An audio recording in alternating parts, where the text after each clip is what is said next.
Et bien bonjour à vous tous et à vous toutes. Donc moi je me présente, je m'appelle Martin, je suis le responsable d'Ageuse Airlock. Déjà je voulais m'excuser de la qualité de la vidéo parce que j'ai pas beaucoup de place sur mon téléphone, donc je peux pas filmer, je suis obligé de filmer en 480p, pas en 1080 ou 720 parce que j'ai pas assez de taille. Donc alors là je vous présente un peu de ce que c'est mon travail, ma passion, quoi. De la passion de gérer les serveurs, plusieurs serveurs en même temps. Donc c'est quelque chose qui est très compliqué. C'est pas à la portée de tout le monde. Enfin, si on le voulait, ça serait à la portée de tout le monde, mais il faudrait suivre des formations assez importantes, quand même, des très grosses durées, pour pouvoir louer des hébergeurs et tout, faire de la location, pardon. Donc voilà. Donc là, je vais vous présenter un peu ce que je dois faire quand il y a des problèmes et la résolution, parce que genre un petit reportage sur ce que je fais, sur ma vie, sur mon travail d'être un hébergeur. Donc je vais vous montrer un peu à quoi ça correspond mon travail. Donc voilà, c'est parti. Donc alors voilà. Donc j'ai retourné le téléphone, en fait j'ai pas fait grand chose. Donc là je vais vous montrer un peu ce que c'est. Attendez, 2 secondes, j'ai emmené mon câble parce que j'ai des trucs à vous montrer derrière. Voilà. Donc, alors mon travail, donc là c'est de gérer la maintenance, faire de la maintenance, gérer les problèmes de logiciels. Donc c'est pour ça que j'ai amené mon ordinateur. Donc là vous voyez, moi je suis monté en 3 cartes réseau. 3 cartes réseau qui peuvent prendre chacune leur tour du réseau. Soit ça peut être celle-là, soit ça peut être celle-là, là, ou soit ça peut être celle-là. Si c'est celle-là, alors celle-là c'est la plus grosse de mon réseau, quoi. Elle fait 1 giga, donc oui j'ai un problème avec le ventilateur, c'est pour ça que ça bouge comme ça. Et du coup j'ai un problème, voilà. Un truc arrive, à régler plus tard. C'est pas trop grave ce problème-là, donc voilà. Alors, je l'explique. Je fais de la redondance réseau. Qu'est-ce que la redondance réseau? En fait c'est soit cette carte réseau là qui, s'imaginons que c'est ça là cette carte réseau qui claque, j'ai toujours celle-là ou celle-là. Comme ça me permet de remplacer cette carte réseau là, enfin ce qui est pas vraiment possible de remplacer ça, mais j'ai toujours ces 2 cartes réseau là qui fonctionneront, dont une qui prendra tout en charge et une qui prendra en charge qu'en cas de besoin. Quand il y a des grosses périodes d'affluence sur mon serveur, sur les serveurs, il y a les 2 cartes réseau qui prennent, voire les 3 des fois. Donc quand par exemple je fais ma maintenance, ça peut être les 3 comme une seule carte réseau. Ça dépend ce que je demande. Donc voilà. Pourquoi j'ai mis un gros tuyau comme ça qui va jusqu'à dehors? C'est pas la chaleur qui fait ici, parce qu'ici on est dans une genre de petite cave, quoi. Mais je préfère quand même demander faire rentrer de la fraîcheur dans le ventilateur pour bien refroidir mon serveur. Donc du coup là on va se faire un peu de maintenance. Ah oui, donc là oui, on va faire de la maintenance. Donc oui, comment je fais pour avoir internet? Grâce à ce boîtier là, ce qui est une CPL, ça me permet de faire d'envoyer internet sur le courant avec une autre prise, qui est située en haut, et, à côté de la Livebox. Et comme ça me permet de pouvoir avoir internet ici, alors que où je ne peux pas avoir de wifi et des trucs comme ça. Donc voilà. Donc c'est celui-là. Après je vous montrerai où je range mes disques durs, où je range parce que c'est pas quelque chose qui vous intéressera peut-être, mais voilà. Donc voilà. Alors là on se situe sur le serveur. Donc je vais vous montrer ouais, allez, le monitoring du réseau, quoi, pas du réseau mais des températures, parce que ça surveille aussi les températures. Oula, j'ai fait capable de m'échapper. Donc voilà, je vais vous montrer un peu le monitoring, le temps qui démarre. Donc là je suis en train de démarrer mon logiciel de monitoring. Donc là, vous voyez que j'ai déjà 2 cœurs sur mon serveur. Voilà, je vois toutes les températures. Bon, il faut attendre qu'il charge. Donc là, par exemple, j'ai un problème avec le capteur donc, du temp 1 qui dit n'importe quoi. Et il y a le temp 2 qui a un problème aussi. Mais donc le temp 1, il a... De cœur 1, je pense que c'est le temp 1 du cœur 1 qui me dit 39 degrés. Oula, j'arrête pas de bouger, ça m'énerve. Donc voilà. Donc le temp 2, il a un problème. Et le temp 1, il a un problème aussi. Sinon, le temp 3, il a 31, 30. De toute façon, les cœurs, après les cœurs, ils sont à 38 et 38 degrés, donc ce qui est bon, quoi. Grâce à mon système de refroidissement. Le disque dur est à 22 degrés, donc je vais vous montrer pourquoi ils sont si frais que ça, les disques durs. Parce que je suis situé... Alors, je sais pas si vous allez bien voir. Si on voit un peu. J'ai un ventilateur qui est sur les disques durs, qui renvoie l'air vers tous mes disques durs. Donc là, j'en ai deux. Et normalement, je suis censé en avoir trois. Parce que si j'en ai un si j'ai mon primaire qui pète, ça va être sauvegardé sur le deuxième. Et normalement, là, j'ai refroidi. Aïe, putain, merde, ça me fait mal, moi. Je suis pas intelligent. Je sais même plus comment j'ai foutu mon ventilateur. Donc là, normalement, ça devrait être celui-là qui devrait être le plus refroidi, parce que le HDD 0, il est à 36 degrés, et l'autre, il est à 23 degrés. Donc, ils ont à peu près, ouais, 10 degrés d'écart. Plus de 10 degrés d'écart entre chaque. Hop, on ferme ça. Ça, j'en ai besoin de taper, de toute façon. Donc, alors, on va passer aux questions qui reviennent les plus souvent sur ce travail-là. Si je fais de la maintenance, comment ça se passe? Si je fais une grosse maintenance, comment ça se passe? Donc, alors, je vous réponds à cette question-là. Quand je fais par exemple une grosse maintenance sur un serveur, sur ce serveur-là, on va dire, allez, il se passe que je coupe le serveur, mais avant, je transfère ça, le disque dur, enfin, pas le disque dur entier, mais les sites web des gens, vers un autre serveur. Comme ça, au moins, les gens pourront toujours accéder à leur site internet, mais sans se rendre compte que c'est plus le même serveur.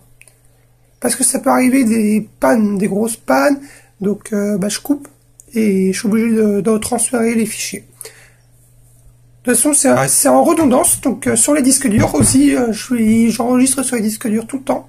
Tout ce qui se passe chaque heure, chaque minute, j'enregistre sur un autre disque dur. Comme ça, s'il y en a un qui pète, j'en ai toujours un pour sauvegarder. Donc voilà, pour cette question-là. Alors, question suivante. Si j'ai une panne réseau, comment ça se passe? Alors, les pannes réseau, c'est pas quelque chose qu'on a tout le temps. Ça peut arriver une fois de temps en temps. Mais là, on peut rien y faire au réseau. Moi, je suis pas encore un gros data center qui ont des onduleurs sur les réseaux pour pouvoir continuer à émettre. Alors, donc, moi, je suis obligé de la laisser faire. Donc, ça peut durer 5, 6 minutes, de 10 à 15 minutes aussi. Ça peut être très long, comme ça peut être court. Il y a une coupure de courant, et tout comme ça. Alors, oui, en parlant de coupure de courant, comment ça se passe si j'ai une coupure de courant? Donc là, je suis pas encore assez équipé. J'ai pas d'onduleur. Donc, je vous ai montré tout à l'heure sur... Je sais pas si je vous ai montré sur PHPMyAdmin.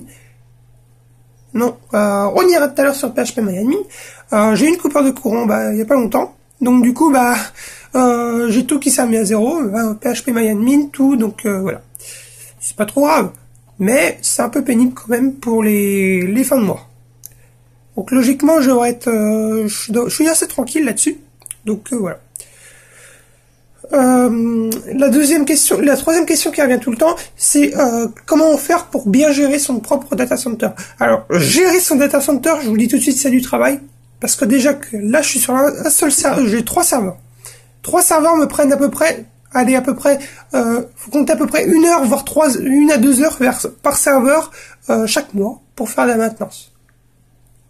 Et oui, c'est très long. Donc alors, si vous avez une dizaine de serveurs prêts à l'hébergement, je vous dis bon courage parce qu'il va falloir passer 10 heures et être très rapide pour la maintenance.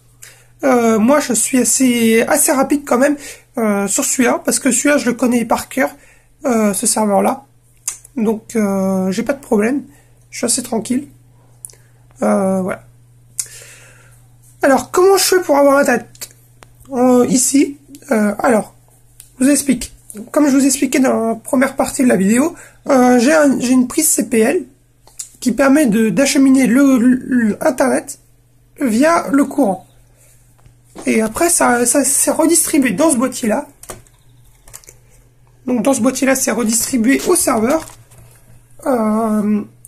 Et puis après, voilà, je suis tranquille, ça redistribue, ça repart. Donc voilà. Comment je fais pour bien refroidir? Et les économies d'énergie. Alors le courant, oui, j'allais y venir, parce que le courant là-dessus, faut pas avoir peur de payer, parce que ça consomme un peu. Et pour faire des économies d'énergie, voilà, faut faire comme moi. Pour bien refroidir une pièce, faut que la pièce soit à une bonne température.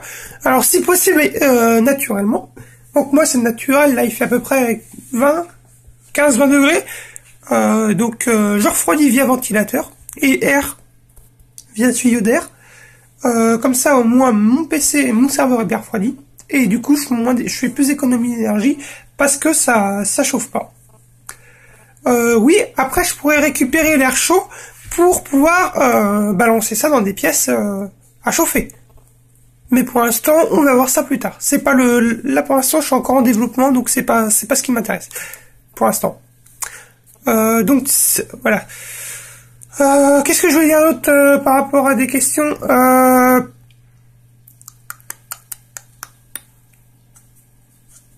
pour la maintenance, comment je fais pour faire des maintenances? Alors, il se peut de faire des maintenances en pleine nuit. Pour faire ce travail-là, je vous expliquerai après les conditions pour faire ce travail-là parce que c'est très compliqué comme travail. Donc on peut faire des maintenances en pleine nuit à cause d'un programme qui plante. Donc tout de suite je reçois une alerte sur mon téléphone, ma tablette, mon ordinateur par mail. J'ai un logiciel sur mon téléphone qui permet de pouvoir recevoir les notifications du serveur qui a un problème. Donc du coup je reçois tout via mon téléphone. C'est ça qui est bien aussi. Je peux être réveillé en pleine nuit à 3h, 4h, 5h pour faire une maintenance. J'avoue qu'il y a des jours où je me suis couché très tard pour une maintenance. C'était pour celui-là qui m'a donné du fil à retordre. Il voulait plus démarrer. Donc du coup j'ai dû passer 2 heures pour essayer de le redémarrer. En fait c'était la carte graphique qui était mal branchée. Voilà. C'était un petit comble. Ça peut arriver des petits problèmes comme ça quand on est fatigué aussi. Donc on voit mal et les problèmes, voilà. Alors, quelles sont les conditions pour faire ce travail? Alors, pour faire ce travail-là, il faut une très belle condition d'ailleurs, c'est de pas se fatiguer, de pas être dérangé par le bruit, parce que ça fait beaucoup de bruit. Enfin, celui-là, il est très silencieux, c'est ce que j'aime bien sur celui-là. Il est très silencieux, il fait pas un bruit. Ne pas être dérangé, ne pas avoir peur d'être dérangé en pleine nuit pour une notification d'un serveur qui plante. Y aller directement. Donc via le logiciel quoi. Du coup, moi ça me dérange pas du tout. Se coucher tard, ça c'est quelque chose qu'il faut pas avoir peur. Et passer beaucoup de temps et s'arracher les cheveux. Donc moi je compte même plus les trous dans mes cheveux. Non, sur ma tête parce que je m'arrache les cheveux. Non, c'est pas vrai. J'ai tous mes cheveux. Enfin, je crois. Oui, j'ai tous mes cheveux, c'est bon. Non, je m'arrache pas les cheveux encore. Ouais. Il faut être très patient. Et très très patient parce que des fois, ça peut être chiant à démarrer.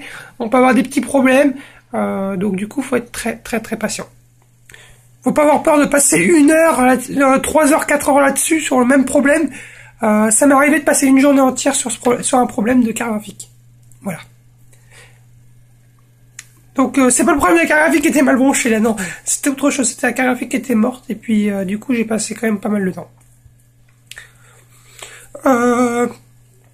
Donc on peut aussi être réveillé en pleine nuit par un serveur qui chauffe. Donc ça c'est problématique quand c'est un serveur qui chauffe parce que ça peut entraîner des dégâts très importants sur les cartes mères.